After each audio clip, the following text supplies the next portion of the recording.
গরম পড়েছে, আর এত গরমে এবার শুনছি ঝড় বৃষ্টি হবে। তো এখন কারেন্টের খুবই প্রবলেম হবে, মাঝে মাঝে কারেন্টও চলে যাবে, থাকতেও পারবেন না।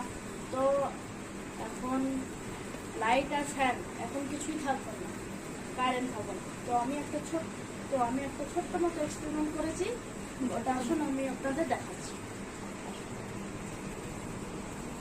এই যে লাইট, এটা রাখলাম এখানে।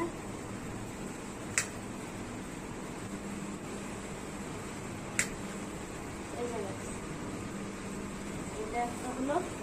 এবার আরেকটা করেছি ফ্যান, এই যে মোটর, আর এখানে একটা আছে ফ্যান। এবার এটা এখানে দিলাম, গাইস এখানে হাওয়াও আসবে অনেক।